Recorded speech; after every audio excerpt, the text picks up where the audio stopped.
Welcome to the Wed Pro Podcast, the show for wedding professionals and business owners. Each month, we bring you top industry experts, business chat, and hints and tips to grow your business. I'm Katie. And I'm Roxy. Welcome to the Wed Pro Podcast.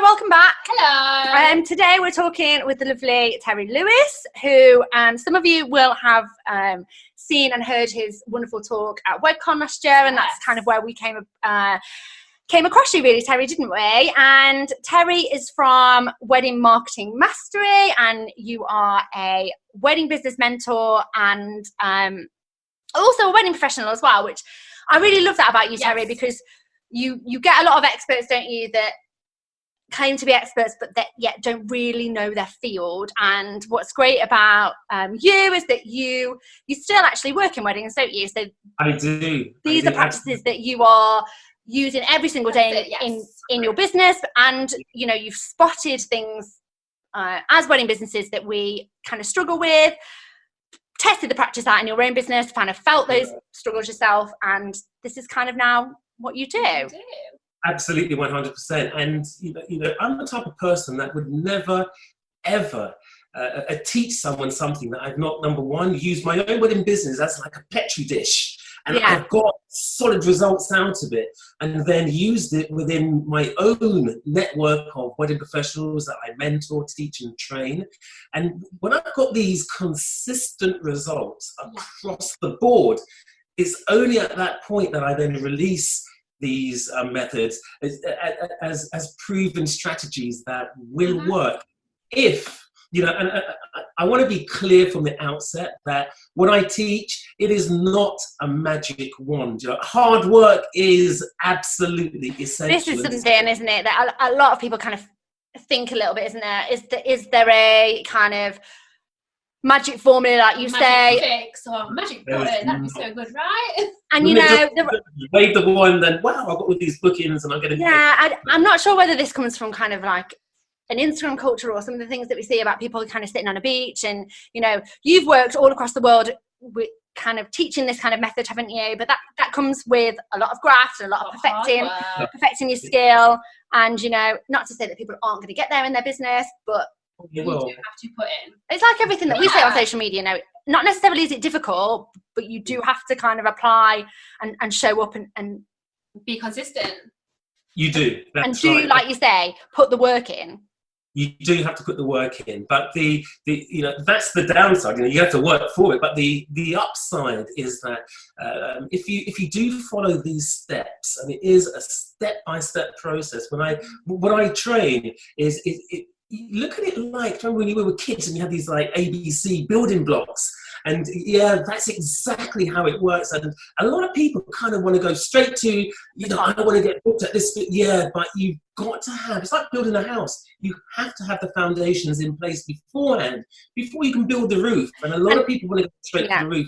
You've definitely got that there, like, especially, you know, I don't know if you were the same in your wedding business, Terry, before you kind of took a step back and looked at it with that kind of helicopter vision or that kind of aerial vision where you can just look at it. But all the time people would say, oh, Katie, you need a system for this or a system for that or a result. And I just think, oh, like, it's just boring. Like, I'm just you kind of stay focused working in your business that it kind of the time to work on your business or spot those mistakes or to kind of systemize processes or even look at the process. And it doesn't need to be a scary word, does it? You know, sometimes just looking at it and thinking, is there an easier way that I could do this, or is there a more effective way I could do this? Or how much kind of opposition do you come across when you start to talk to people about systems, Terry? Do people seem to get very excited by the word system? You know, systems are not a very sexy word. No. You know, it's not in the wedding industry at all. And I think that there is some opposition to that idea because they don't know a system that actually works. Yeah. And so, you know, they end up with all of these different, which is what I used to do inside my wedding business. I didn't have a system. What I had was all of these isolated cogs that all did different things. Yes. And one cog would turn and I would get kind of like really, really rubbish results or okay results. Then another cog would turn and that, you know, that would kind of deliver maybe some, you know, success or not. And it was not until I took this, you know, aerial, this bird's eye view, and I thought, wouldn't it be much more effective and wouldn't I get much better returns if I could get that cog integrated with the other cog, so when that one turned, the other cog turned automatically. Starts a chain reaction. And this is how you start to build systems within your wedding business. For me, it kind of happened organically, where, you know, I kind of took that idea and thought, well, what if I just tweak that one so that it worked? And so instead of having individual cogs, I now have an engine. It's like, you know, you ignite your car and everything just works so that the car moves forward. And I think that is, you kind of hit the nail on the head there, Terry, with what you said. Like, a lot of us as wedding business owners, we've started a business because we love what we do. We love that creative end product, or, you know, we like to make cakes, or, you know, for me, I loved helping brides, you know, find that dress and that kind of moment. And we don't necessarily get into business because we love business, do we? Or we love to market. And, you know, the thing... Probably never think, oh, okay, before we start, we need to get systems in place. That's not how it goes, is it? And, you know, the kind of things that you're going to be chatting to today, and this is kind of your area of expertise, like marketing and how to kind of market and get your business out there. We're going to be talking about how you can attract those brides and grooms that don't book purely on price. And this is something, it's quite of a sticking point, isn't it, in our industry? Yes. You know, people constantly probably get told one of those hurdles is that price question. So how much is it going to cost? Know the worth of what you do. Correct. Yeah, absolutely, 100%. And I want to touch on all of those today and just give your listeners and read superb value out of their time, because I respect that people are like giving up time that they could be doing something else in order to listen. So if you're out there listening, you know, everything that I share is what's worked for me, and I really want it to work for you too. So let me just back up a little bit, because, you know, we touched on price and getting paid what you're worth. And so let me just explain to your readers where I come from and where I am today. So where do I come from? I began as a wedding professional in 2008. Long story short, I used to be a salsa promoter, which I did for a long time. We found this out about you last week, and we were like, why have we never seen this before? I know. So next time I do a talk for you, we're going to have a group salsa lesson. That's fine. Like, we are up for that. Like, let's get people straight after lunch. You know, we'll do that. But I did salsa, and one of my students said to me, Terry, I want you to DJ and master of ceremonies at my wedding. Never done it before, but way back in the day, I was being paid. I struggled to get paid at £185 for, you know, like 50% of the wedding. And I thought to myself, yeah, I know. And the reviews I was getting back were just amazing for my brides and grooms, because, you know, I deliver from the heart. You know, it's one of the most, one of the best days of their life. Yeah. And for me, you know, it is my duty, not only an honor, but it's my responsibility to give the best of myself so that they float out just feeling like nothing on earth could have gone better. And yes, okay, so I was only getting paid £185, but I still wanted to give them everything. Well, I was getting all these amazing reviews and feedback, and I knew that if I approached the same couple after their wedding, they would pay like 5, 6, 7 times the amount. And I kind of thought to myself, you know, how do I articulate my value and convey my worth in a way that I can get my couples to see the extra value that they will. Do you mind me asking you, Terry? Because I know that there will be people listening that will be wondering this question: is where did you come up with that price? Like, you know, when people are thinking, or, you know, obviously as well, it's our business, so we wear like our business like our heart on our sleeve, don't we? And we're very emotionally attached. Really, really good question. So what I did was I just looked at what others were doing, and there were DJs cheaper than me then, you know. And to be honest, that price of 185 came from a venue, and they put that label on me. Terry, you're worth £185. This is what we'll take it or leave it. And back then, I didn't have any clients. I didn't know how to market. I was very naive in the industry. So, you know, I ended up sacking the venue, but that's completely another. Today, I get paid up to £2,000 for my work. So, you know, it's like 8, 9, 10 times what I was being paid. Okay, let me ask you the question. Is it the same as what you were doing at 185? It's not the same, because I've learned, you know, I'm a lifelong learner. Yeah. So I am always gathering new ways of improving. Only at half, you know, 0.1%. That's what I'm looking for. Okay. So, you know, my performance curve is nowhere near as steep as it was back in 2008 because I've gathered skills. But I value my time. Yeah. Now, and I refuse. That's not true. You know, off peak, like Jan to March, you know, I would take work at a lower price. But during the wedding season, like April to December, there's no way. It's just not happening, because. But you know, and it's good for you to kind of say this, isn't it? Because I think people, especially like when we go on to kind of the methods that you're going to talk about, people will kind of put this pressure on themselves to kind of perhaps say no to those. But we've all got bills to pay. Like, we all have bills to pay, and like you say, you know, not all of the time are you going to be able to necessarily market yourself at the price that you are worth. And that is an important kind of thing. But I suppose quite a lot of what you're going to talk to about today is how you get those kind of higher value clients most of the time. Yeah, absolutely. And so why do I have that mentality about discounting during the first quarter? One, I know that brides and grooms who go for a winter wedding, more often than not, some of them love winter, they love snow, and they love... Who are these people? Who are these people? Where are they? Me.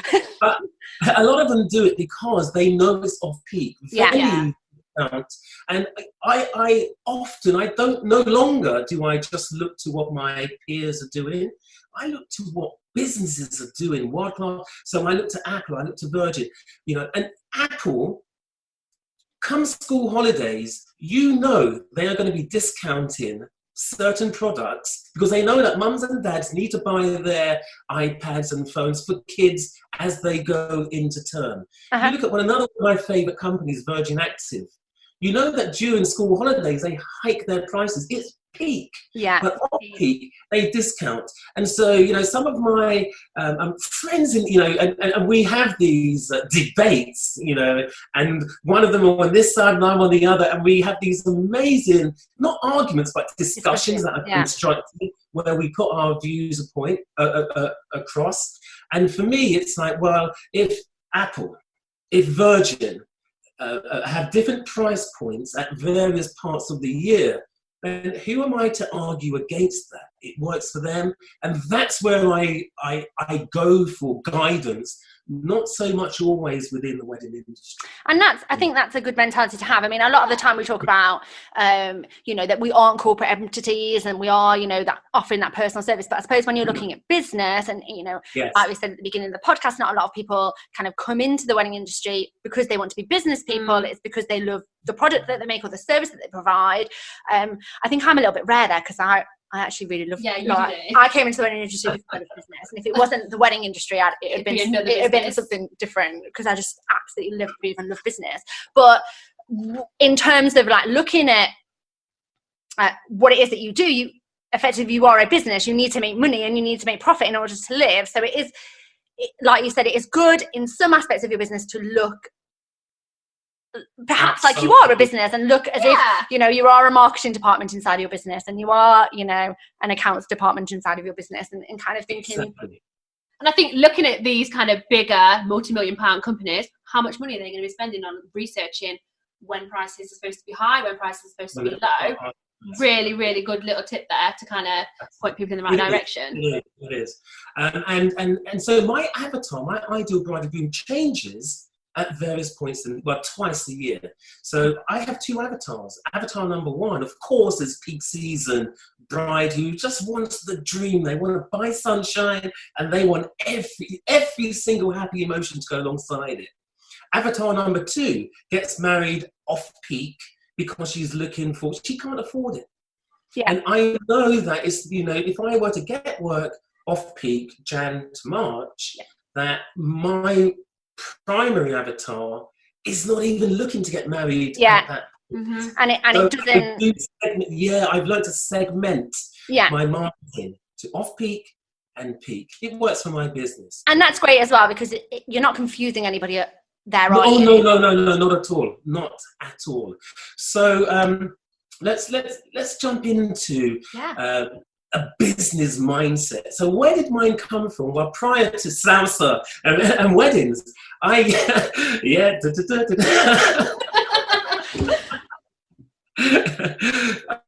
used to work in the City of London. So I finished my education and I thought to myself, you know what? I actually wanted to become a stockbroker. I couldn't get in. I know. Sounds amazing, doesn't it? Stockbroker, salsa dancer. Honestly, it's not as glamorous as that. But I finished my education and that's what I wanted to do. I wanted to work in the City of London. And I got in on the other side of the fence. So you've got the brokers who do the buy and the sell and all of that, fancy business. And then you've got the corporates, the financial institutions who actually place the big orders with the stockbrokers. And that's a side that I worked on. It was corporate finance for a blue chip company. And this company employed over 230 members of staff across more than 30 different departments. And I quickly discovered that they saw 3 departments as much more valuable than all of the others. Now, those 30 plus departments that made up the company, every single part was crucial in running the engine of the company. 3 departments were responsible for bringing in income. And when I left the city, I never forgot that. And I applied that. I made those 3 departments the most important ones within my wedding business. And I think that's what led me to the success that along with a lot of education, but that mentality drove my wedding business forward. And it's what I teach. It's the 101 of being a successful wedding business. You are an entrepreneur. You're not just a wedding professional. And if you want to be good at it, get these 3 departments and make them number 1. So what are they? Number 1 is innovation or having an offer. Now let's face it, I'm a master of ceremonies, wedding DJ. I did not invent it. So I took an existing innovation and I adapted it. Exactly. Put in the Terry Lewis twist on. And, listeners out there, that's what you need to do. You can be a photographer, videographer, you can be a celebrant, you can be a florist, whatever venue. You have to put your own, identity, your own fingerprints have to be on top of that, right? Number 1. So, that's simple, right? That's business. It's just common sense. You have to have an offer. You would think we come across this a lot, don't we? And we spoke about authenticity this morning on something else that we did, and having that authentic flair. And I don't know how many businesses that you see fall into the trap of this, Terry. That that actually try to come across bigger than what they are, and maybe have that impersonal kind of service when they're kind of putting it across. And like you say, it's how you come across as unique in the industry, isn't it? Correct.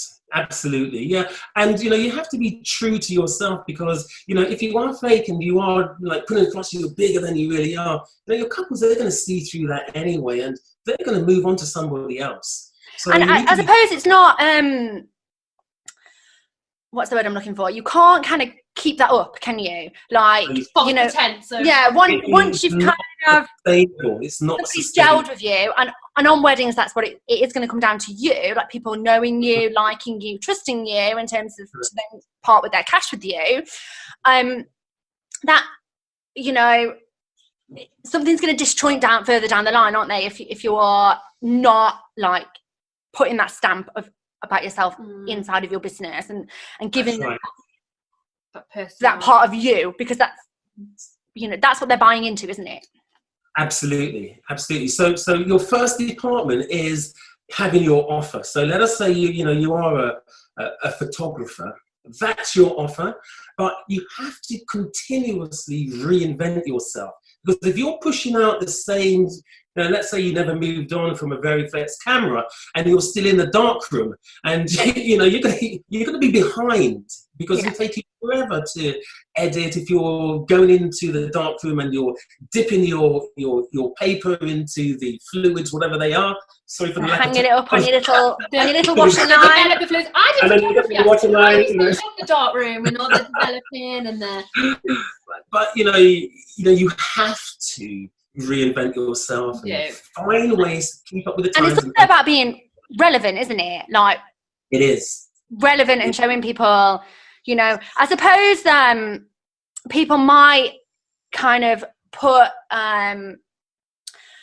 if you're not relevant, so with those kind of low end of prices, that kind of attitude that probably they go together, that if potentially that if you're, you know, not using the most up-to-date equipment, or you're not using the most relevant, you know, posts, or you don't know what the trends are in your particular niche in the industry, would I want to pay or work with that person? Potentially I potentially wouldn't. That's right. Yeah, absolutely. And you know, another thing is, let us go back to the photography example. Some people might fear that, or even experience that they've got weekend warriors and coffee shop wannabes just stealing their work. Why does that happen? Well, digital has just opened this Pandora's box. Digital has just lowered the barriers to entry. Whereas before you might have needed a shop front, or you might have needed a dark room.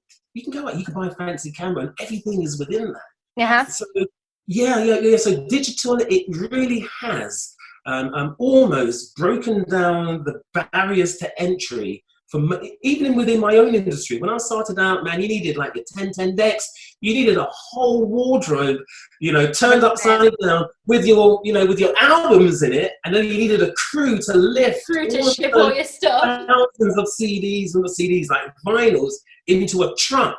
Now you turn up with a couple of, I'm an Apple freak, but exactly. Digital has lowered the barriers to entry, so you have to find a new offer. You got to invent something better that is going to give you that marketing edge. So get your offer in place and keep on reinventing yourself. So what's the second most important thing? It's one that's so close to my heart. I'm in love with this department. Of course, it's marketing, because you can have the best offer on the planet. You can be the best florist. If nobody knows you exist, you are not going to get any business. So I say to my students, my goal is to try and aim to be in the top, 10, maybe 5% of performers in my industry nationwide. That's where I want to be. So I set my bar really high. Yeah. I do not have to be the best at what I do, but I do have to be the best marketeer.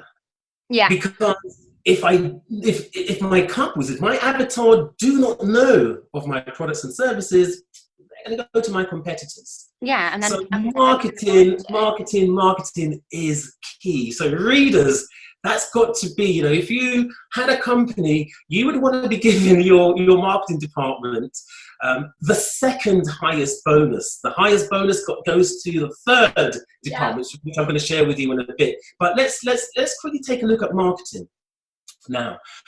Today, marketing has never been cheaper nor easier. It has never been simpler for us to get our messages out there. Why? Yeah. Again, digital has broken down the barriers. Before, you would need a whole marketing agency to get our messages out there. Facebook, we've got our own PR and marketing agencies. We can reach in our pocket. We do. We can reach tens of thousands of people in a click. You've got to have a clever copy, but in a click, you can have your message in front of tens. Here we are. We've got our own radio station. Impossible 10 years ago. Yeah. But through digital, we have a radio station that potentially we can reach. And this is about getting that first kind of point right, isn't it? And possibly, Terry, why you're so good at what you do. Like, if you don't get number one right, you're just going to get lost in number two. Because you don't have a business, you've got a problem. Yeah, like number two, like you say, yes, it's very easy, but there is a lot of noise now, isn't there? There is a lot of other DJs, photographers out there. So it's about getting that number one right, so that when you come to number two, you start to stand out and you start to become correct. Number one it's got to be in the top 10% or 5% of others of your peers. I talk to a lot of people, and they're shy about shining the light on their brilliance. My gosh, people, if that is you, please stop doing that. It's not being big-headed, it's not being boastful. What it is business, because if you don't promote your wedding business, who is? Yeah. It is your job it has to be truthful. And as long as what you're saying is true, then you have to promote it. All right? So, it's like, a lot of businesses that come to me, first of all, I look at their marketing and I think, and I ask them questions, and they've done some of the most amazing things. And I'm looking on their website, above the fold, and it's like, you never know. How do I know? And then they equalize themselves versus everyone else. This is why it comes down to price. Because you look like everyone else. I call it vanilla marketing, and everything just tastes the same, when really you've got like the sprinkles and the flake on yours. You've got the spice. And I think there's a huge difference between coming across as big-headed and coming across as just shouting about what you are good at. And this isn't, it's not like on the playground, or you're chatting to your friends or your family, and I play it down. I don't know about you, Terry. I don't know if you introduce yourself as a world-class speaker. I know you don't, because even this morning we had to pull it out of you. But this is to people who want to book you, and it's there where it needs to be. Yeah, it's where it needs to be. And if people don't know that you've won this award, or you've been nationally recognised, or you've DJ'd in this particular amazing venue, like you said, if there's nothing else to compare you on, you will just be compared on price, and you don't want to start to be getting compared on price. You don't want to be there, I mean, I call this, it's not just being big-headed. I call it authentic brilliance, because it's truthful, it's brilliant, and you have to market that if you want to be successful. So, stop being British guys out there, promote authentic brilliance. Just do it. That is amazing. And where do you put that, Terry? Is that kind of everywhere? Like, is it saved for your bios on your website, or is it, is this? Great question. So let's think about where our listeners, ideal brides and grooms, where they're going to find us. It's going to be online. More often than not. Facebook and the social media is massive. All right, but your website, where is it? It's got to be above the fold on your website. That's where it has to be. And then, just because we mentioned website, I do want to tell people, make sure that your website is mobile optimized, because that's where people are not getting their computers out anymore and looking at websites. Absolutely. And laptops. So it's so important to just while we get that one in there. But that is, even if people come across you on Facebook or Instagram, or maybe at a wedding fair, they are still checking out that website, aren't they? 100%. So your authentic brilliance has to be articulated above the fold on your homepage. And the other thing as well that I teach my students is treat every single page as your homepage. You've got to have all, because someone might come to you via a link from some social media that you put out that is not driving them to your homepage. So so your authentic brilliance has to, they say that you've got 7 seconds to retain. Make a first impression. Yeah. Exactly. And, one of the things I want to give to your listeners is guidance on how to make your website, what I call sticky. Your website has to be like, treacle or toffee. And when people are on it. To the eyeballs of the brides and grooms. And if your website is not sticky, believe me, they're clicking away to your competitors, and it's likely you will never see them again. Yeah, it's so true. Like, think about it in your day-to-day life. Like, even if a website's slow to load, or you don't see, we make judgments so fast, don't we? And it's not often that I stick around. Like, if something doesn't, I get a little bit frustrated on that. No, it's not working next. Or even if I don't find the information I need, incredibly quickly. And this is probably part of being a social media generation, isn't it? That we now expect things so readily at our fingertips. That was a really good point that you made there, Terry. Like, I think people think that people are going to find their homepage, and that's not necessarily true, or they're going to be able to find that information, and people don't want to look for it. Like, it needs to be, we talk a lot about thinking about the end goal of where you want people to go and getting them on that journey from A to B extremely quickly without having to go via B, C, D, and E first, because that's where you lose people. Yeah, absolutely. So we've got to quickly recap, and because what I want to do, listeners, is give you this roadmap as to where we're going, right? So you can come along with us. It's a great journey, great view, great scenery along the way, but we know where we're going. So number one, you've got to have the offer. You've got to adapt, and you've got to reinvent yourself. 2, we've got to market ourselves. Marketing has never been easier nor cheaper. So why is it, with all of this, marketing and thousands of people discovering us, why are they not booking us? Yeah. And the answer is, remember I said to you, if you were to be giving out bonuses, like marketing department is number 2, your number 1 department is your sales department. And, when I talk to wedding professionals, for some reason, sales is like a dirty word. I don't want I was going to say this. People don't like it. Like, but without making sales, like, you haven't got a business. You don't have a business. Yeah. Now, I get what they mean. I understand the sentiment, the underlying sentiment, where they don't want to be seen as salesy and like knocking on the door constantly and bombarding people. No. I'm not talking about that. I'm talking about, pure selling that's done in an authentic way, because you have a brilliant product or service that is going to solve the problem of your. It's your duty to put that in front of them in a way that your ideal bride and groom love. So how do we do that? If you were to be at one of my meetings, I almost push my couples away. It's the reverse of selling. 1, because it's my style, and 2, I never want to pressure couples into it. So how do I do it?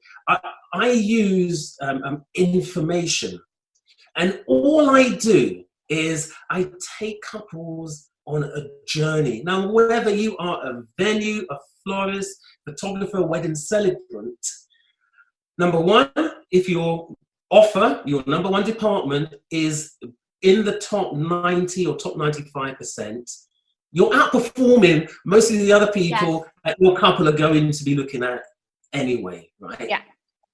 If your marketing is authentically brilliant, so you're shining a light on what you do, by the time you come to your meetings with your couples, all you have to do is take them on an emotional, please, and this is why, the whole, I don't want to be salesy. That's why it doesn't work. You're not selling, even though you are. You're providing information from your heart, to the point, for me, because I care so much about the psychology of my brides and grooms. I know that they're stressing about their wedding. I say to my couples, I guarantee you that you're going to love everything that I do for you, all your money back. There's no strings, there's no small print. If I were to mess up on your wedding, I would want to give you your money back anyway. But that's just me, and so I take people on this emotional journey where I explain to them exactly what's going to happen throughout their wedding journey, throughout the day. And, I carry that and I build on the emotion and I give information and I share with them, why I might be the right person for them. And this is, and like you said, all of this emotion, and this is like even more critical in what we do, and it's a lot of what we would do in the bridal shop, wouldn't we? Yeah, definitely. Use the emotion to, make a connection to the sale. That's right. And for them to envisage their wedding day. And, obviously it is an emotional time in anyone's journey anyway, the emotions leading up to a wedding. And like you touched on the stress, and there's lots of to-do lists and, to-do lists on your to-do lists. But as part of that, Terry, thinking about, what is the problem that you solve? And a lot of people in wedding businesses sometimes feel like they don't solve a problem because it's not, we're not talking about going out and solving world peace or, finding a cure for anything particularly going on in the world, but you're still providing a service that solves a problem to that particular couple, isn't it? And it's really believing in that is in terms of what is it that you do, and that dress that you provide, or, the entertainment and the music and the dancing that's going to come about from having an amazing DJ and from someone with experience of, a wedding where the music totally fell flat, now 100% would have spent more money. I took, sorry Terry, the hotel DJ. Like I was just like, yeah, like we'll go with that. And now I suppose this is what you kind of talk to your couples about, isn't it? It's like how that actually isn't okay. Absolutely. And this is the challenge. So yeah, although Department 3 is sales, it's really your emotional department.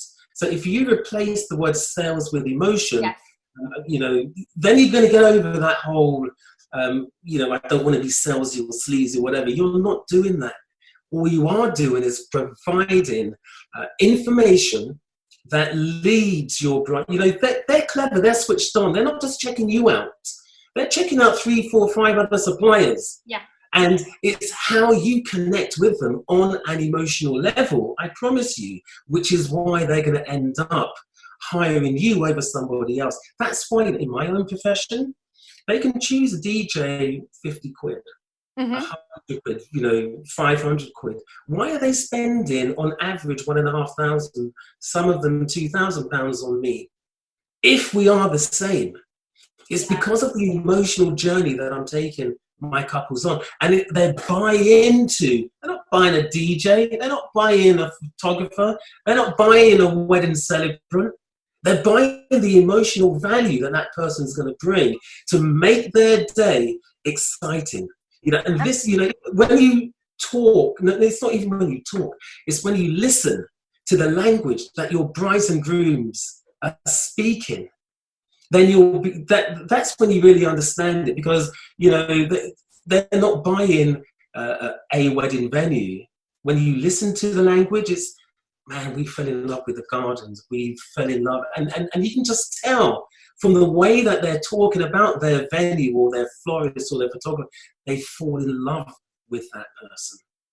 And this is what you want to promote. And it kind of makes sense. It comes full circle. Yeah. Because weddings are all about love. Of course they are, yeah. All about that emotional connection to things. I mean, without that, like... And this is it. There is a lot of emotions riding on the build-up and actually on the day as well. And it's worth noting that there's more sides to people, isn't there, than just being a couple. Yes. and like talking to them on the language level and touching on those fear points as to, potentially what they don't want their wedding to be like, or you know, etc. It's interesting actually, Terry, that you spoke a lot about information and that you're providing people with information and education. How much now do we see? Obviously, you said that it's incredibly easy now for everyone to be their own marketer, because, you know, for people to just pick up a camera and call themselves a photographer, etc. Obviously, the industry can be quite flooded with new businesses all of the time. How much of your own marketing is on education and giving that information to kind of couples about, you know, the process of getting married, or even, you know? That is a superb question.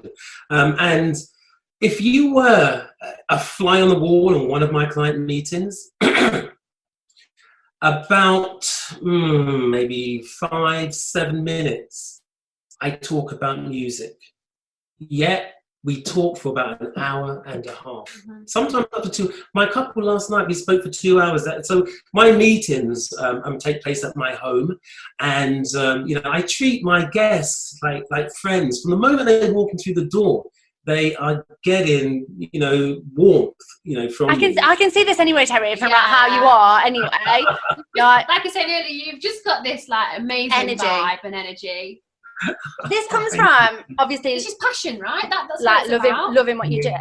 Yeah, absolutely. So, you know, to answer your question, not much is taught. You know, do I talk about the actual product or service? So it's about information about the day. It's finding out what they want out of their wedding, and then just helping them through information, through emotional information, on how they can achieve it. This is exactly. Go on, sorry. Yeah. And I found at the end of my meetings, I almost push people away, and I say to them, look, please go and look at other wedding DJs and master of ceremonies. Make sure that the person that you end up using, you've got that connection. You feel that you can trust them, but by pushing people away, by providing them first of all with this solution, that's the key thing. You've got to provide people with an emotional solution to their problem, and it is that which they're going to go away and compare you to others. It's not about, I'm going to play some R&B or Afro beats or Jewish music. I wonder how many DJs, I mean, I know I never got a consultation with my DJ, and maybe did you get a consultation with your DJ? No. Oh yeah, I wonder how many. By email, but it wasn't very. Yeah, I was going to say we got a couple of emails.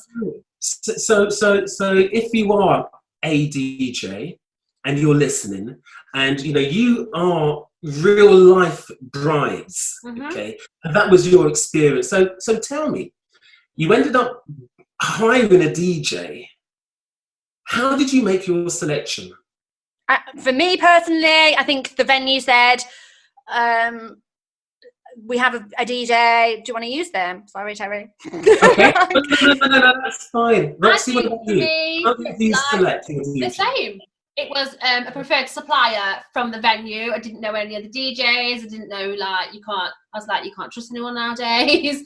Who am I going to go for? I know I'll go for who the venue says, because they must be. The guy was brilliant at my wedding. Can't fault him. Fantastic. Yeah. But so it was social proof, really, that got you. Yeah, mine wasn't. No, mine cut out. You know, one of those ones where you would be on the floor dancing, and then he'd play a bit of James Arthur or something afterwards. There's no rapport going on here. Sure.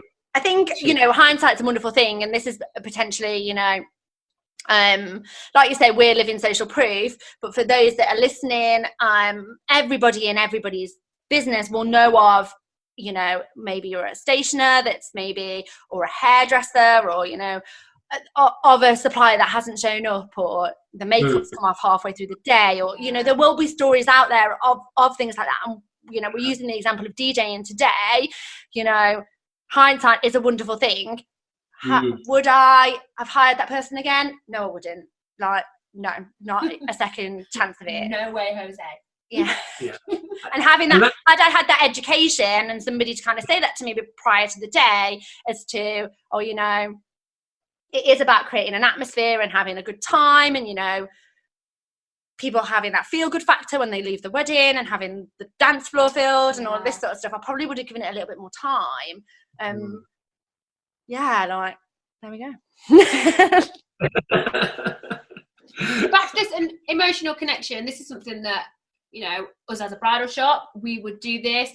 When the brides came to us, yes, they was coming for a dress, but that wasn't what it was about, was it? It was about making that connection, finding out about their wedding. We didn't just chat about dresses. We chatted about anything they were struggling with, anything they needed advice on. And we were there more to give them information than to just sell them a product. Yeah, absolutely. You know, one of the things that I do when I go through my meetings, so yeah, we talk like 7 to 10 minutes about music, that hiring a DJ, what is it, or how do I then take them on this emotional journey? There's 7 things that I, if you like, inject into my presentation that end up influencing brides and grooms more often than not that I'm the right wedding supplier for them. And I teach this strategy to my students, and they've seen amazing results in it as well.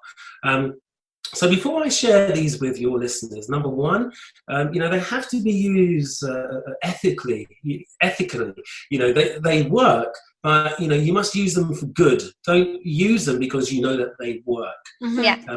And number two, I would say that, you know, before sharing these 7 influences with your listeners, that they have to be a congruent part of you, or your couples are going to see through you. You know, one of the things that my brides and grooms say to me really often, about halfway through the meeting, is, you know, Tanya, we can see your passion, you know, for what you do.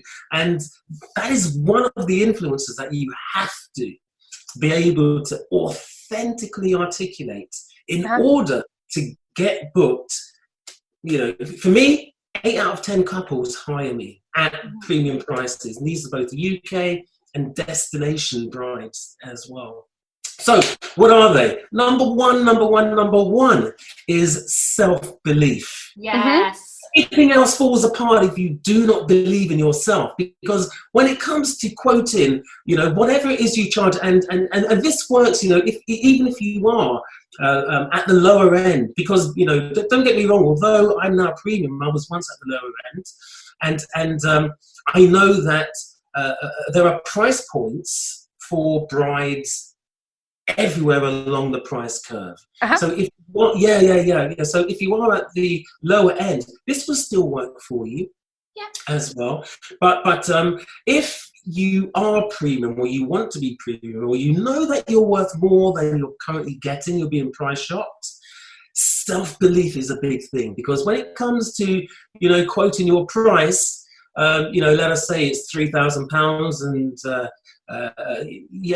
it's 3,000, all right. Yeah. It's not, of course it's not all right, because I know you don't believe in yourself. I can just tell, you know, when you believe in yourself, you will quote, and your couples will hire you. And, you know, here's the thing, this is what I say to my students, that if you're quoting a lot and your brides and grooms are coming back to you saying, oh, you know, you're too expensive a lot, sometimes, you know, you're not going to convert everybody. Mm-hmm. But, you know, if, say, 40, 50, 60, 70% keep saying that you're too expensive, and you know that you're charging more or less the same as everyone else, it's because you're not articulating your brilliance in the right way. It's not the brides and grooms, it's down to you being able to deliver your message so that they get the extra value, and they will pay for it. So number one, first influence of self-belief, believe in yourself. Number two is reciprocity, the art, the want to give before you get anything back in return. For me, I know that 8 out of 10 couples are going to hire me at my premium prices. The 2 that do not, I still want to give them everything that I have in terms of emotional information, because I want them to walk away knowing how to put on a better wedding. And I say that truthfully, honestly, sincerely, that is almost my giving back. And I find that having this reciprocity mindset where I just want to give to you whether you hire me or not, on the other side of it, couples who do get my passion and my energy and they like what I do and they want me, it's almost like they want to almost pay me back for all of the information that I've given to them. And that's like that psychology thing, isn't it? It's like it is. You give what you want. It's really interesting that you say this. This is something that, you know, we hooked on to years and years ago about this giving, and, you know, in terms of our marketing, and we would pump so much, like even today, you guys will know the amount of stuff that we do. You know, we did a webinar this morning. You away so much on your website. Yeah, but so do you, and that's about what we do, and we genuinely love what we do, and we genuinely, you know, want to get this information out there. So often, though, Terry, we would hit rejection at this point while we tell wedding professionals to do this. Why would I want to tell people how to do what I do? Then I don't have a business, you know. That is so wrong. Let me nip that one in the bud first of all, because number one, let's say you've got this brilliant way of being a florist, right? Yeah. Share everything about your brilliance, because only a few people can do what you do anyway. And just imagine, you know, you've shared a fraction of your brilliance with your bride and groom that they have not seen somewhere else. They're more likely to hold you in higher esteem to everyone else with the mentality that, oh, I'm not going to reveal what I can do because, you know, well, why should I? You know, you're not hiring me. But just imagine, think like a bride. If you can do this and you're telling me that for free, what else can you do when I hire you? And your bride will never, ever, ever know your brilliance unless you share it with them. Shine it bright. Let it shine. Let it shine. And if they end up not hiring you, reciprocity, you've helped someone else. Mm-hmm. And have that giving mentality. And believe me, so much more will come back to you. It will. And that's true, isn't it? And it's also about conveying that. I think it goes hand in hand with that education and conveying that value as well. Like when you highlight what it is that you do, and actually what goes into the process of, you know, perhaps all of the bouquet arrangements and all of the, you know, the buttonholes and the time sourcing the flowers and, you know, visiting the growers and all of that sort of thing, you are then placing value and shining a light on the value that you provide for their wedding, don't you? And that comes with that education as well. It's sometimes, you know, this age-old question, and I know that a lot of the listeners out there will know, it's that they kind of cringe when they hear the price, like, oh, like, this is how much you charge, like, oh, I could knock one of them up myself for such a price. And it's about that education, isn't it? So quite a lot of what we would do when we were doing this giving would be in education. Like, so we were in the bridal industry, we would do retail, wedding dresses, groomswear, etc. And we would, you know, educate people on, you know, the necklines for wedding dresses. All we did was constantly, you know, teaching the brides and grooms all sorts of information. And like you said, you know, it could be we were the best bridal shop in the whole of the East Midlands, and yet we did not have a dress that particular bride was looking for. And that comes about, isn't it? Yeah. Like, you know, we provided a product. If we didn't have that product that day, but hey ho, like, we would still give them every little bit of passion, any help we could. Oh, there's another bridal shop down the road, because you just don't know, although that bride didn't book with you, whether she's going to recommend you to a friend or come back to us. You know, do you have another service that they could come back to you for when they need that particular? Like, quite often we would still get them come to us for bridesmaid dresses, wouldn't we? Or you know, their accessories, etc.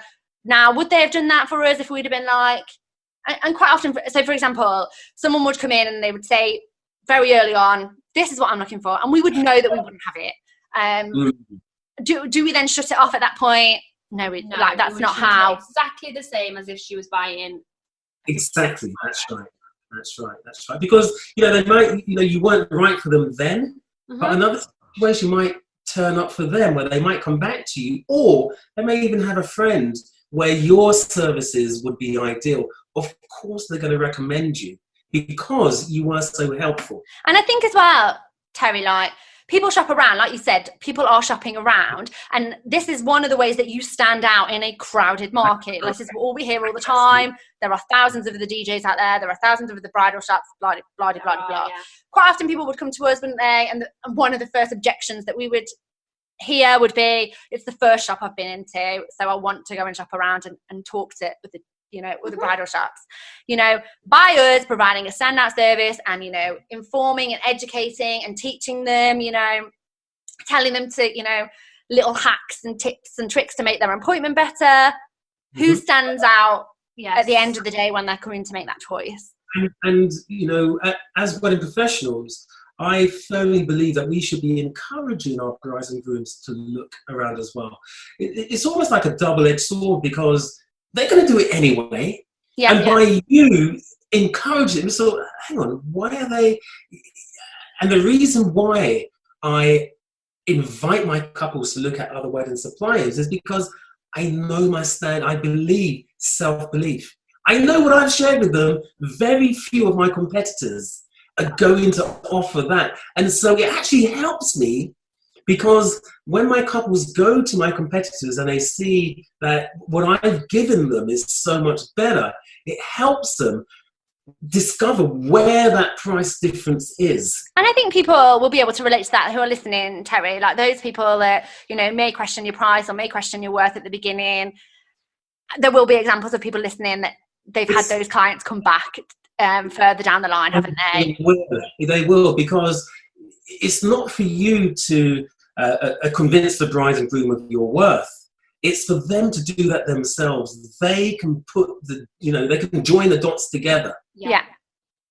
100%. Okay, so that leads us on to our next point nicely. Yeah, absolutely. Which is point number 3. Is passion for what you do. I am super passionate about that's why I'm in the industry. I gave up my city job because I was going from the first of the month to the end of the month, and I was looking for the paycheck to drop into my account, and I was hating the working days in between, literally hating, and I just needed to escape from the city. And when I got to that point, I thought to myself, I only want to make money. I want to make a living out of something that I love doing, because I'm going to be investing a lot of my life into it. A lot of my time is going to go into my, and so honestly now I don't work because I just love what I do. And when you have that genuine passion for your craft, couples will buy into it. This isn't something you can fake. And early on when I said to you that, don't use these influencers for bad and they have to be authentic, you can't fake that. It has to be true. It's got to be a congruent part of you. Love what you do. Have a passion for what you do. The 4th one is expertise. It's one of the happiest days of your couple's life. They don't want a novice in charge of, they don't want, we all have to start somewhere. I get that. But, once you've been in business, don't just, become a celebrant or a venue or a florist or a photographer, whatever, videographer. Be an expert in your field.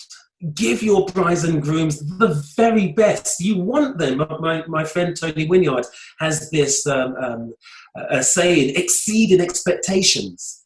That's what we have to do for our brides and grooms. We've got to exceed expectations every single time. And I think, even in this industry, even more so, like the term bridezilla gets knocked about quite a lot, doesn't it? And kind of people have... But people they place a lot of weight on their wedding day, don't they? They've been building up to this. What other time in your life are you building up to something for kind of this length of time for, on average 18 months? People do have very high expectations. And like you say, they should do. They absolutely should do. It's probably the worst thing. Deserve to. Yeah, And what it is, the reason why, I can honestly say to you that I do not get bridezillas. I don't. Because of the reciprocity that I give. I don't talk music. I talk about every aspect of their day. Yes. Because I know that's one of the biggest stresses.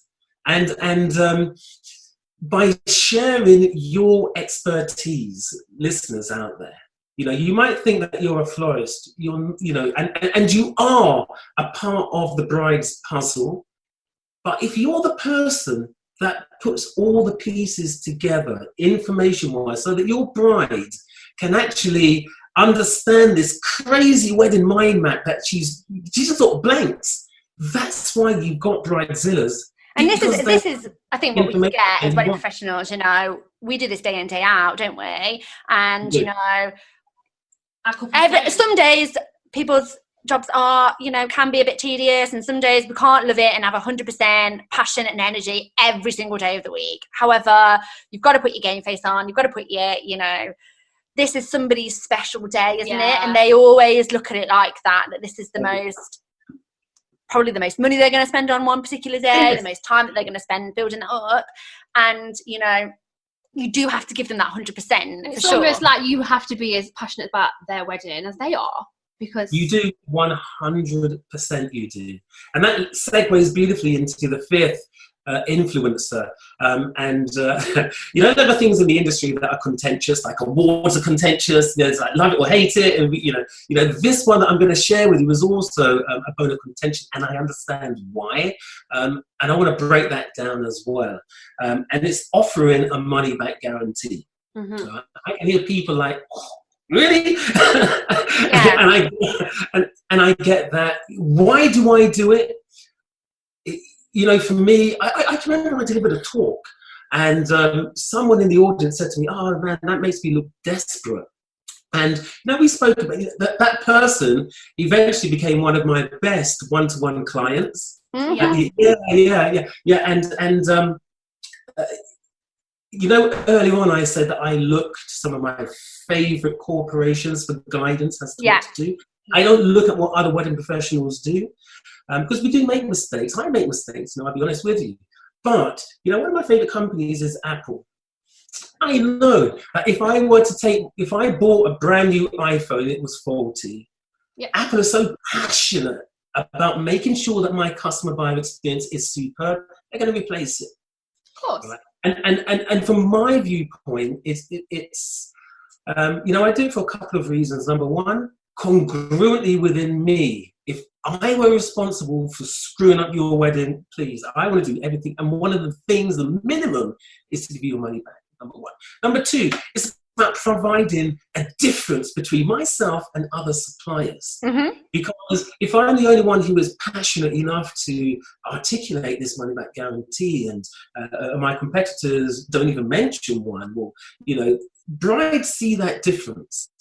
So why is it a bone of contention? Or rather, how can you, first of all, offer a money-back guarantee? Because I can tell you that when I started out in business, there was not a chance on earth that I would. In fact, when I put it out in 2011, I thought, hey man, are you crazy? Craziness. Yes, I am crazy. But I was getting to the point where my couples were just saying the most amazing things. Like, well, I knew that my couples are not going to. If anything, they're going to be saying, "I'll tell you were amazing," and all the rest of it. Self-belief. You've got to have self-belief in your product or your service, or don't offer a money-back guarantee. So the money-back guarantee, I want to make it absolutely clear, listeners, is not for everyone. Yeah. But it could be something that you could aspire to. So how can you do it? You have to believe in yourself. And then you have to have others believe in you as well. And that belief comes from the quality of your testimonials. What do I mean by that? So back in the day, I would get testimonials in the form of a pre-printed thank you card. Oh, yeah.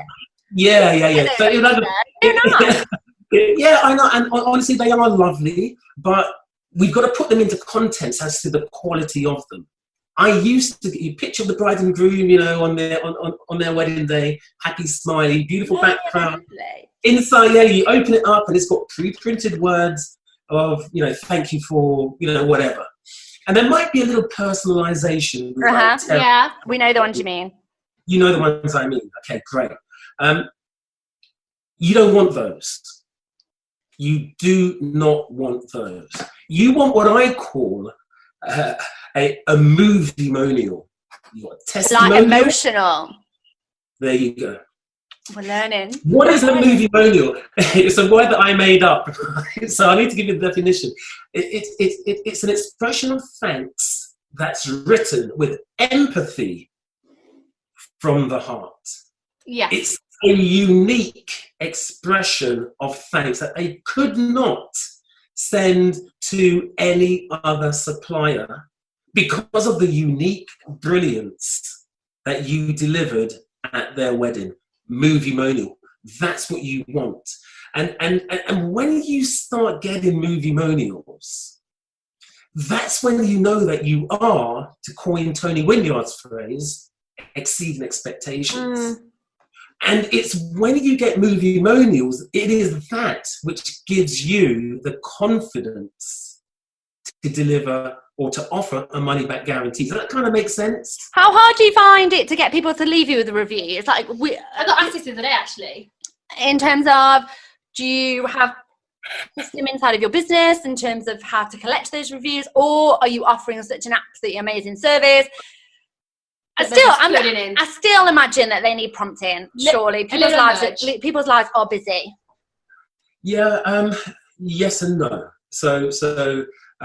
On the yes side, if you are short of testimonials, then you do need to prompt, a reaction from the bride and groom.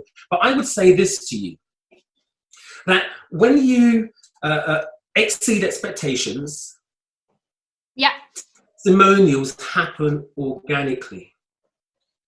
Okay. Brides and grooms, you're bright. You want to deliver with such passion, with such energy. You want to do so much more for your couple that one of the first things that they do when the wedding magic settles is write back to Roxy and to Katie to say, thank you so much. Like, it's got to be in the forefront of their minds because you have to be. Yeah, because here's the thing. I can remember back in the day when I used to prompt a couple to give me a testimonial. Yep. I would write something like, Sue and John, it was great being public. Would you write me a testimonial? And I found that those testimonials were wooden.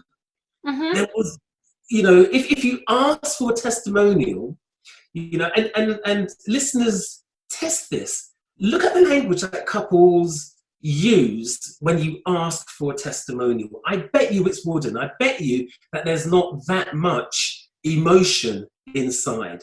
And if they're using words like, thank you, I'd highly recommend, or words like that, then it's lacking a real emotion, influencer to get others to think, oh, well, that is something for you. All right, so it's probably a good idea if I give you an example of what I mean by a movie-monial. So I love that name as well. It is brilliant, isn't it?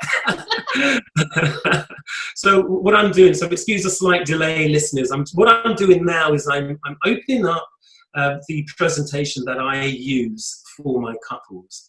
And I'm going to read out a movie-monial that I received. So this message came to me from a couple called Charlotte and James. They got married at Gaynes Park, one of my favourite venues. And Charlotte wrote this movie-monial to me from the departure lounge of Gatwick Airport before boarding her flight to Mexico for her honeymoon. Wow. So can you see that this is something that was almost she felt compelled to write to me. Yeah, like she had to do it, although this bride actually exactly just got married, had 1,000 other things to be thinking about, but no, she took the time. Exactly. And listeners, this is what you want. You know, you want to give so much that your couples feel compelled to write to you. Right, here we go. Here's me Momo. She said, "Dear Terry, where to begin? Thank you so much for everything on our wedding day. Skill, talent, charisma, humour, fun, and genuine care. Your effortless charm and personal touches didn't go unnoticed by us and our guests. So many of them asked if we actually knew each other before the wedding, and if you were a guest, due to your warmth and friendliness and how clear that it was more than just a job to you. We love the way that you went around to every table and put all of our guests at ease and broke the ice for tables who may not have known each other. It's a credit to you how many selfies we've been sent of you and guests who are now desperate to book you for their future weddings. The bouquet game was hilarious, and we love seeing so many of our guests roaring with laughter and pointing at each other and reading the pearls of wisdom the next morning was both very amusing and emotional, depending on the guest. We love the way you integrated everything so seamlessly and really helped make our wedding run so smoothly and stay stress-free. The music itself was simply perfect, chosen so cleverly for every part of the day. From meeting you for the first time at the wedding fair, visiting your home for our initial meeting, talking through every step before the wedding to the actual day, you have just been incredible, and we will be forever grateful for how special you made our wedding journey. Thank you doesn't seem enough, but thank you. Take care, and please keep in touch. Charlotte and James Speed. Now, you know, when I get these types of messages that come through to me, it's like, I've done my job. You can really hear and feel the raw emotion of her day, and that you had such a huge impact on that. Exactly. And this is what I'm talking about, you know, the difference from when I started out, where I would get the pre-printed thank you card, which was great. I appreciate those, to having something custom written to you. And listeners, this is what you want to aim for. And when you have this, this actually segues into the next point of social proof. Yes. You know, and this is where you don't want testimonials on your website. No. You want pure 100% movie-monials, right? And the final influencer is that of scarcity. So at the end of my meetings, I have this wrap-up where I outline what the next steps will be, and I email it to them. And one of them is letting them know that I take bookings on it's true that I turn away about 50% of the inquiries that I get each year. Okay. And so I use that scarcity to my couples, not so much as hurry to buy me now, but it's truthful, it is honest. That I'm not going to keep the date open while you go off for, if you think I'm going to be available in a month, you are going to take 29 days before you come back to me. Yeah. If you think that my availability is going to go with the next couple that I meet, you're going to act quicker. And so you need to use scarcity, not as a pressure tactic, but if it's true in your business, use it truthfully and use it in an authentic way. That's it. And quite a lot of what we spoke around today is around the emotion and being passionate about what you do, because if you are loving what you do, genuinely loving it, this will come across to every single couple that you ever meet. And if you genuinely want to help people, which you should do if you are in the wedding industry, because that's what it's about, yes. People are more than likely than not going to make a connection with you. And I think that's right. so important. That's right. And when it comes to, remember the 3 most important departments. So we had your offer, we had marketing, and we had, the emotional selling. Yeah. Yes. These 7 influencers have to just ooze through every single part of whether you present or if you email or if you call, if you face-to-face meet. And it's not just about, one thing. It's a whole. Do you remember I spoke earlier about having individual cogs? Can you see, if you were to translate these 7 influencers into cogs, how each one integrates and moves with another? Same way. It's like getting into your car, your dream car. You turn the engine, 8 out of 10 brides are going to want to ride with you at the end. Oh, that is absolutely amazing. So, where can people find out a little bit more about you? And I know you have got a book that you've written, so can you tell me a little bit about that? Yeah, great. So if people want to discover more about my training, they can go to my website, which is and this is a bit of a mouthful, a bit of a tongue twister as well. It's www.weddingmarketingmastery.co.uk. If I were to rebrand, I'd definitely have something. Okay, so what we'll do, Terry, we will put it in the show notes. We'll put it in the show notes for guys, so they can get a hold of that a bit easier. Don't worry, our Twizzing email address is, as we got told earlier on a call, is the longest email ever. We was like, yeah, well, we don't get spammed because by the time everyone's got to a wedding, they can't be bothered. And the book it's called 12 Habits of Successfully Booked Up. I'm holding the book right now. Oh, bless you. Yeah.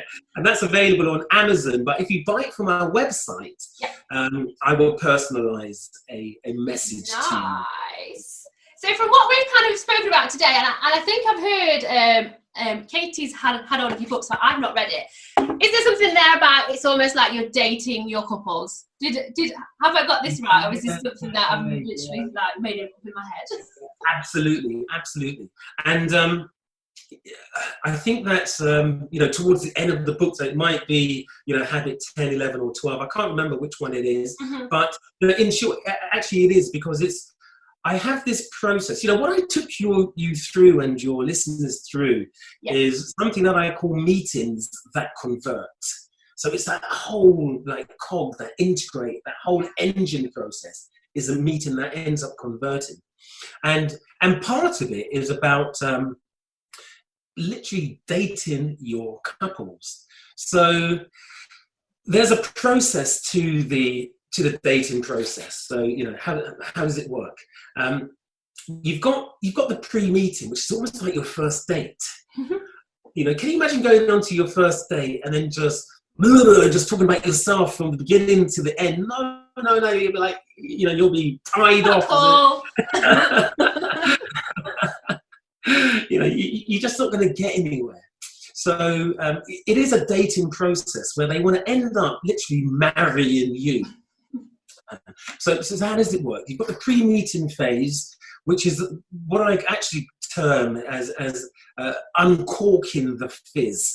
So imagine, you've got to your first date, and your bride and groom will be fizzing with so much excitement about their wedding. They've got all these ideas and plans about, if you're a florist, about the arranging, or if you're a celebrant, about how the actual wedding's going to unfold, or if you're a photographer, whether they want reportage, or whether they want staged, or what I mean. So let them uncork their fizz.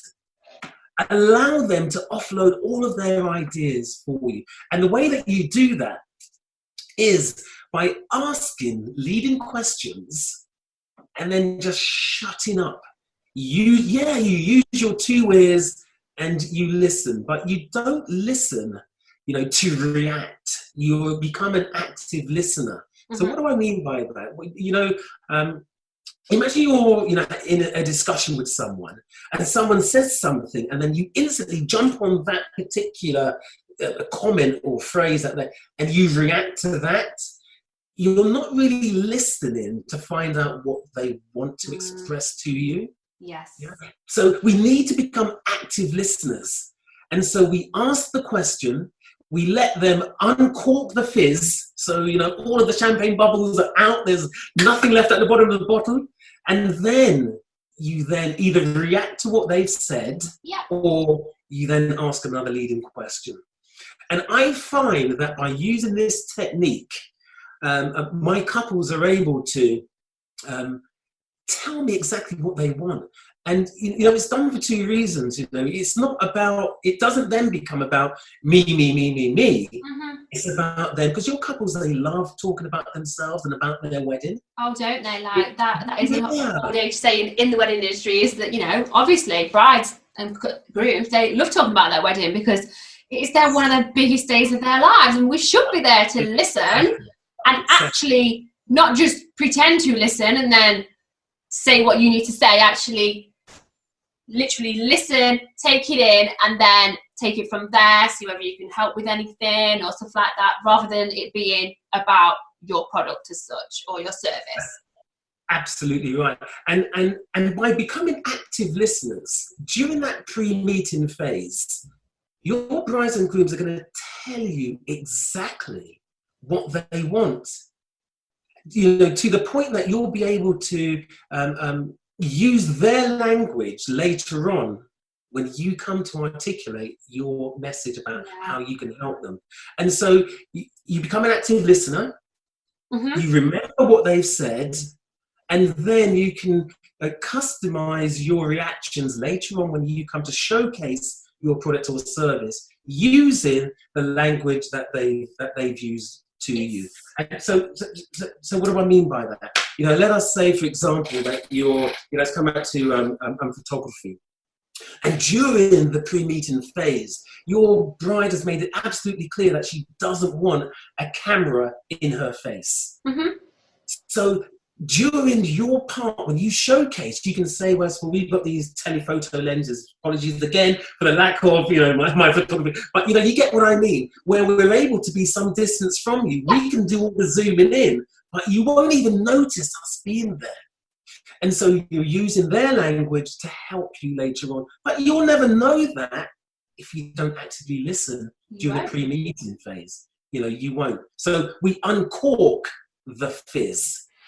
The next phase in our dating process is, so imagine, I don't know, you're on a dating site, you found your match, and you think, yeah, I'm attracted to this person. But the reason that you're meeting is to find out more about them. Are they really, potentially husband or wife material, or same-sex material, and so what we want to do at the next phase is create this platform of confidence, as I like to call it. So what does that mean?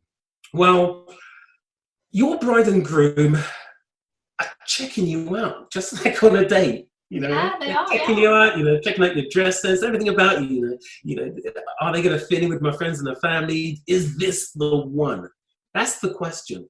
And the only way that they're going to answer that question is if you build a platform of confidence from where they are right now at the early part of the meeting.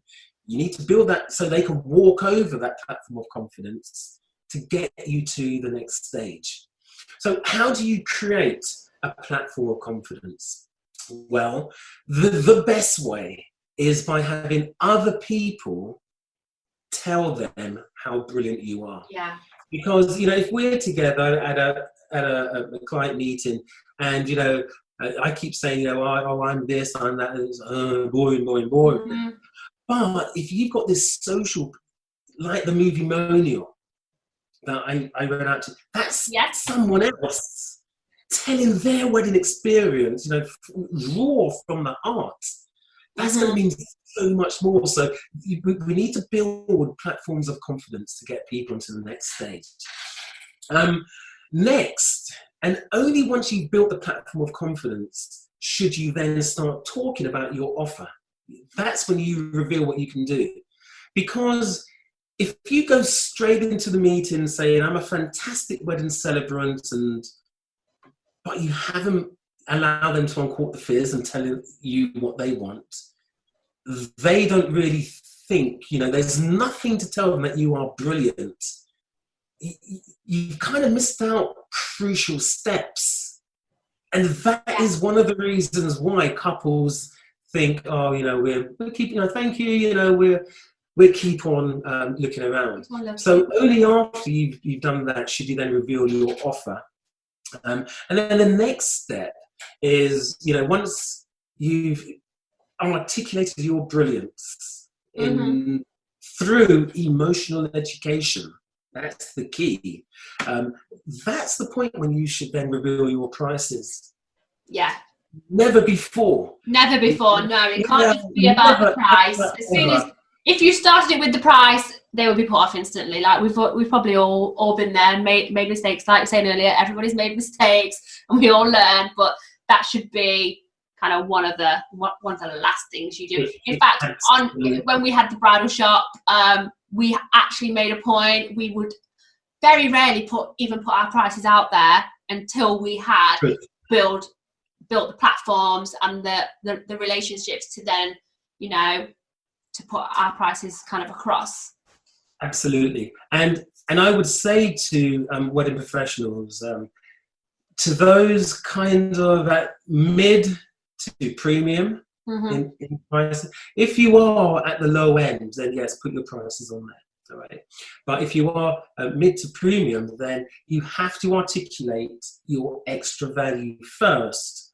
Otherwise, your couples are just going to price shop you. It's going to happen. And, you know, within my own business, I can tell you this, that when I quote without meeting, 8 out of 10 people, oh, you're too expensive. When I meet and then quote, it's reversed. About 8 out of every 10 people go, yeah. And it's not only them booking me. It's the language that they use. Let me just jump into another bit of my training that I share with my students, and it's the reactions. Here we go, meeting reactions. All right. Let's do this one. Yeah, so I've actually got 2. I wish you could see my screen. So here's and every now and again, I will get couples who say, "Terry, we just want a price." And so I just give them, more often than not, I've got a price deflector that kind of funnels them off that price question into the meeting. Yes. But sometimes I just can't be, I shouldn't say that, I just can't be asking. I've got so much work going on. Yeah, just like, whatever, I'll just ping it over to you then. almost to just prove a point to myself. So this couple asked for a price, I gave them the price, and this is, you know, verbatim. "Hi Terry, thanks so much for the time." No, that's not the one. Oh, it's not here, where is it? These are all the positive ones, which I don't want to... We don't want to the one where they're like, But in short, you know, they said something like, "Hi Terry, thanks so much, but you're just outside of our price bracket." All right. And here's one from last week's meeting. It says, "Hi Terry, thanks so much for your time and amazing advice. Andy and I knew straight away that we wanted to go with you. We cannot wait to make our day absolutely amazing, and we have full trust in you." And that just goes to show the difference, that when you do take them through the emotional journey, through offering information, that they're not just saying, "We want you," that "we trust you, we can't." And this is the language that we need to have. Listeners, that's what you want to be looking for in the reactions that you get. That's when you know that your 3 departments that I spoke about earlier form cogs that integrate, that become the engine. That's why your brides and grooms are going to want to ride with you with the roof down. It's so important, and I want the listeners, you know, and people in our community to know, we understand that everybody has to start somewhere, and if you aren't doing things like this, there's nothing wrong with that, and there is no better time to, you know, start changing the way that you are talking to people and you are, you know, putting your passion across. You can stop there at any time. Don't ever think, "Oh, you know, I can't start doing this now because I haven't done it before." There's always time to make changes and to kind of push yourself to be better than kind of what you're currently doing. Yeah, absolutely right. And it, you know, for people, it happens at different points. And to be honest, that, you know, for me, I didn't change until the pain of staying where I was became too great. You know, now I live in this amazing house. It is a dream home. But I remember before, in my early career, Roxy, you know, when I was being underpaid and undervalued and not knowing how to articulate my value, you know, I was overworking. And I remember it forced me to make personal sacrifices. For example, it was my daughter's 16th birthday, and I couldn't attend her birthday because we were so tight on money that this job was 185. I can't believe I traded not attending. For that. But it was because of those financial pressures, and when you are underpriced and undervalued by your clients, it then has these other effects in your personal life. And actually, something that I promised to share with your listeners was the 3 zones. I've got all of these different sayings and things, but this is something that I want to give to your audience, because it will help them. So I want to say that, yes, I'm about us charging our worth, but it becomes so much more than that. And, you'll get this by the time I conclude this section. So I think last time we spoke, I got you to imagine that you had a circle, and then you drew the Mercedes logo in the middle. Yeah, I remember. So if you're listening and you're not driving, you are stationary, just grab a piece of paper. Grab a pen and paper and stick with us. Now, I'm doing this as well with you, so that I can hopefully talk you through it. So draw a circle.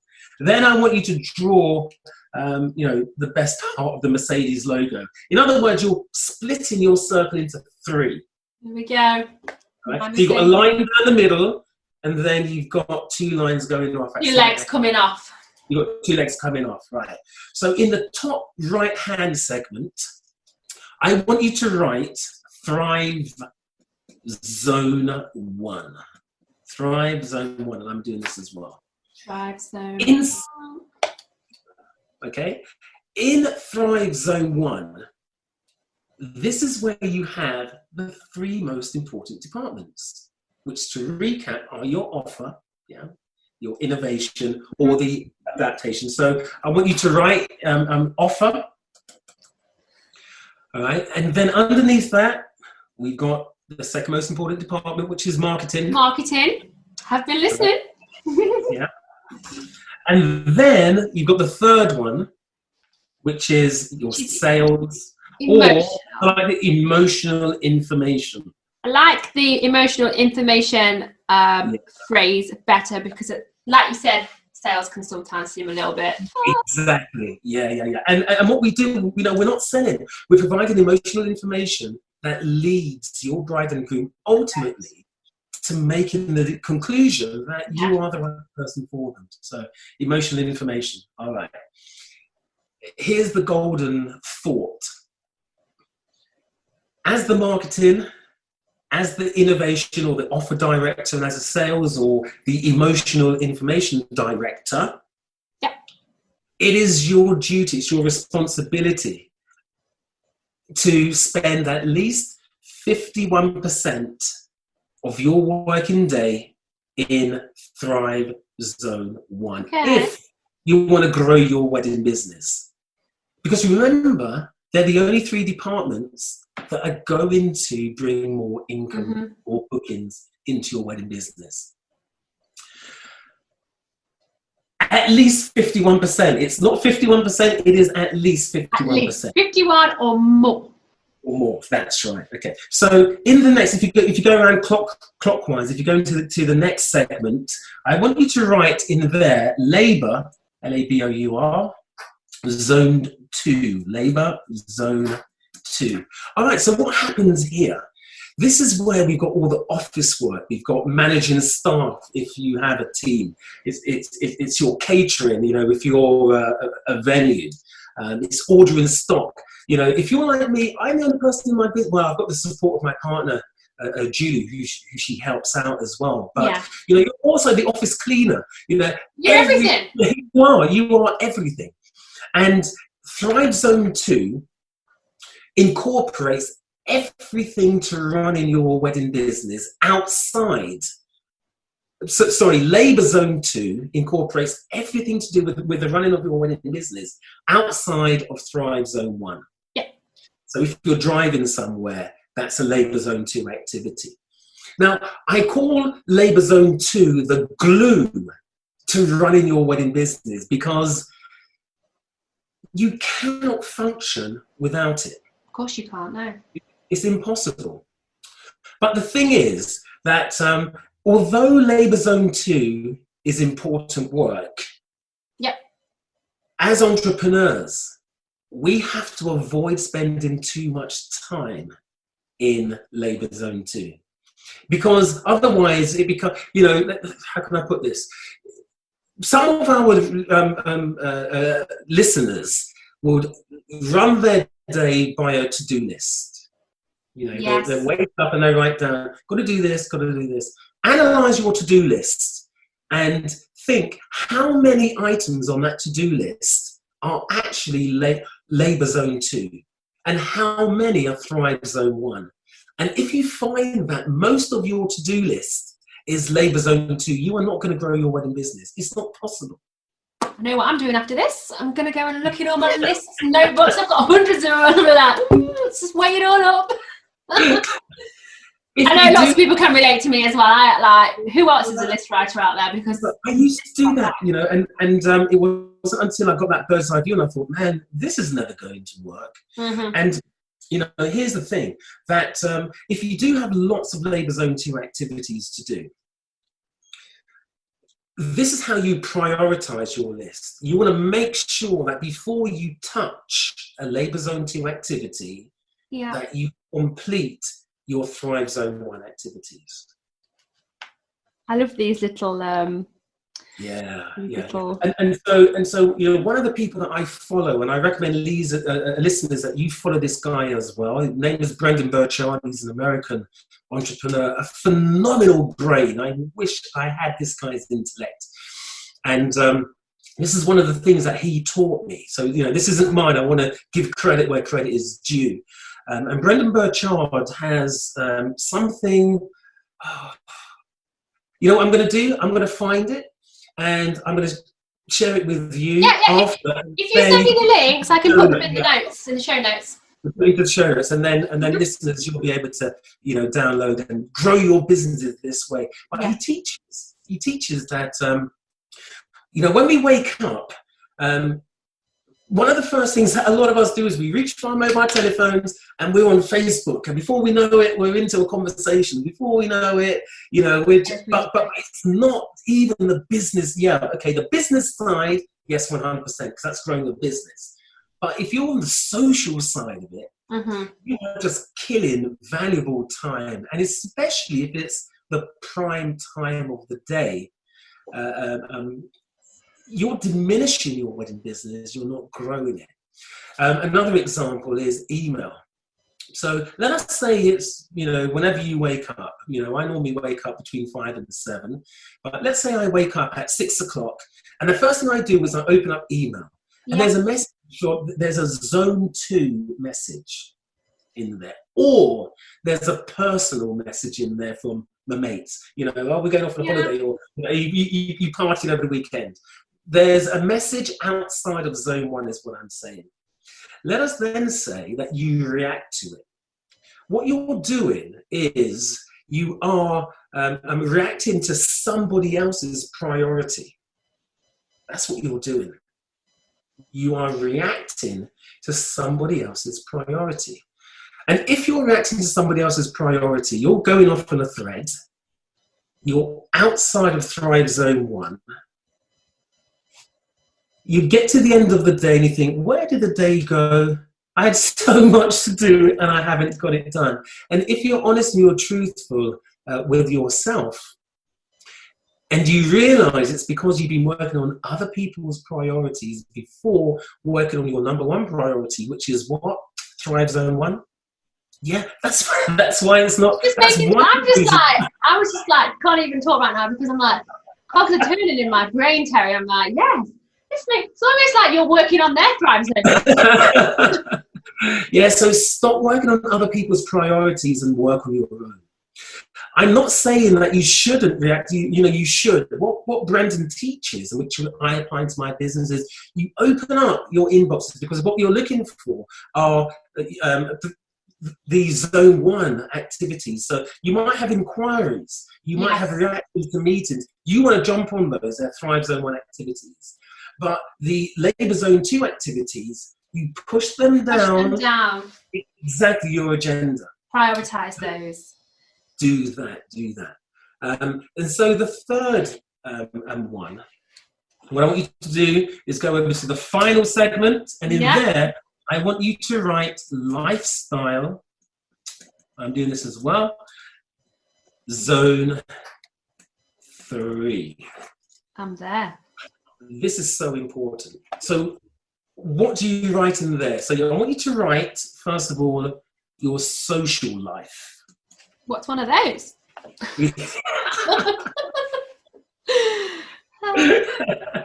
Your social life. I know you have one, Roxy. I do, yeah. Maybe one as well.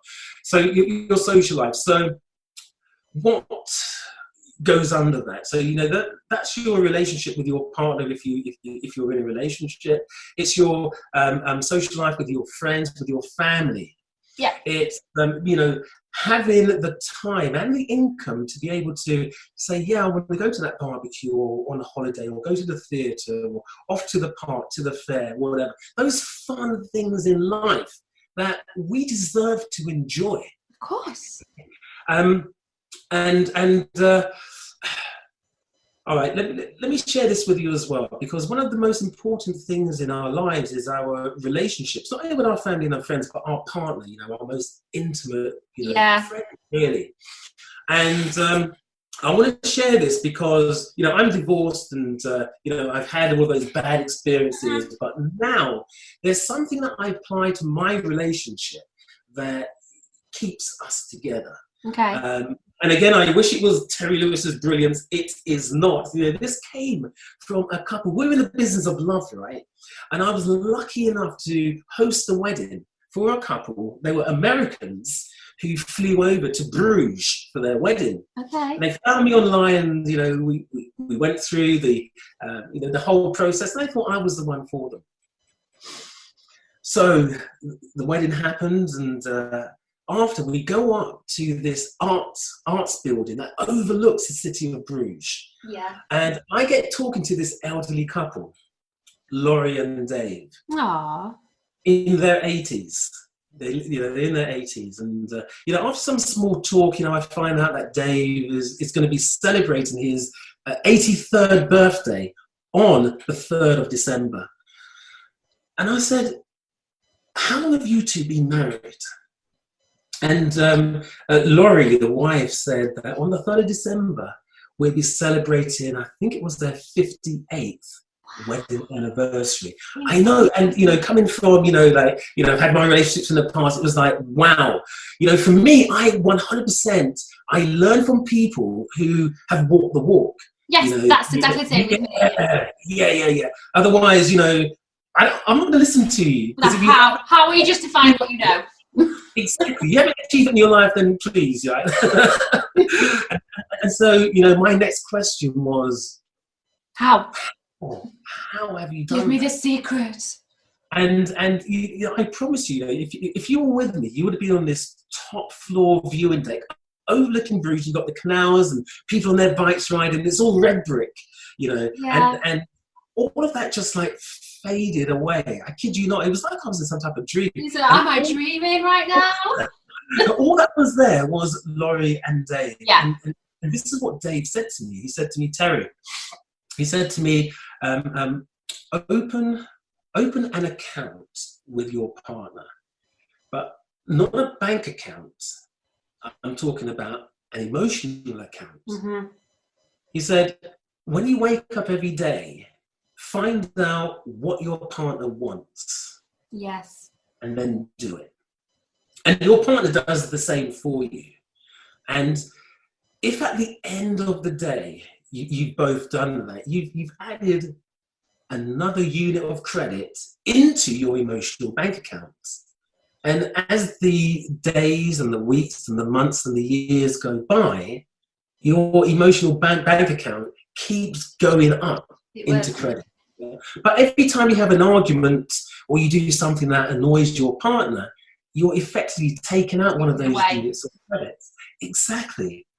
And, you know, when he put it in that simple language, simple terms, I thought, this is what I need to apply into my life. And, you know, I want to share that with your readers, because having a successful life, the reason, we're wedding professionals because we love what we do. That's right. All right. But we mustn't allow our passion for work, we mustn't allow the drive for money alone to diminish our lifestyle zone 2.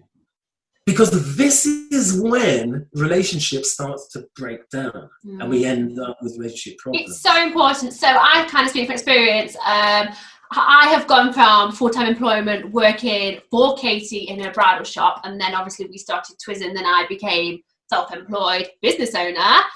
Very, very easy to let work take over in the evenings, and you know, you miss out, or even like you choose to miss out on things because you think work's more important than family. But I have already learned, and I will not sacrifice like family things or doing things with my husband when their kids are away, because it's, if you've not got that foundation, what's the point? Exactly. And happiness is not money. Well, for me, it's not anyway. Absolutely right. Absolutely right.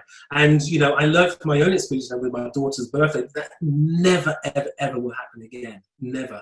You know, I learned a massive lesson then. And, you know, I'm just sharing that with because there might be couples out there, there might be professionals out there where Thrive Zone 1 and Labour Zone 2 are just consuming their life. Don't let that happen. All right, so the next thing in Labour Zone 3, in Lifestyle Zone 3, write this down, is your health and your well-being. Yeah. You know, are you taking care of yourself? Are you fueling your body with good? Okay, I like my wine and my brownies, but you know, most of the time, are you fueling your body with good nutrition? Are you exercising regularly? Yeah. I don't mean going to the gym and doing body pump or spin, which I do, you know, yoga. It could just be making sure you get out for a daily walk, or you're taking the stairs, or, you know, you're exercising. Because if you get to the point in your wedding business where you are spending all of your time in Zone 1, even worse in Labour Zone 2, to the point that your health is diminishing, you know, this is when we end up with serious problems, heart conditions, cancer, you know, big illnesses. So, so we want to make sure that we are planning to spend time in Lifestyle Zone 3. So, recap. We want to be spending at least 51% of our working day, right? I'm not talking about, you know, our leisure time, our working day in Thrive Zone 1. We want to minimize time in Labour Zone 2. Who wants to do the labour anyway? Like, you know. Who wants to do it? Source that stuff. But you definitely want to plan time in Lifestyle Zone 3. And it is very easy to kind of make these things be a little bit disjointed. I find that if I don't have enough in the lifestyle zone, it definitely affects my mental health. Like, that's top and bottom of it. Is I know when things are getting like out of balance because I feel a sense of overwhelm. And that's when I know, right, I'm stopping now. I know I need to take a break from this. Yeah. Well, Terry, thank you so much for jumping on this podcast with us today. I will pop all of Terry's information. We'll put it all in the show notes. So thank you all for listening today. Remember to hit the subscribe button if you want to keep up to date with everything that we are doing over on the podcast. Also, you can get in touch with us and find out more about what we do on our website, which again, I'll put in the show notes. Thank you for joining us today, Terry, and I'll chat to you soon. Definitely. Take care.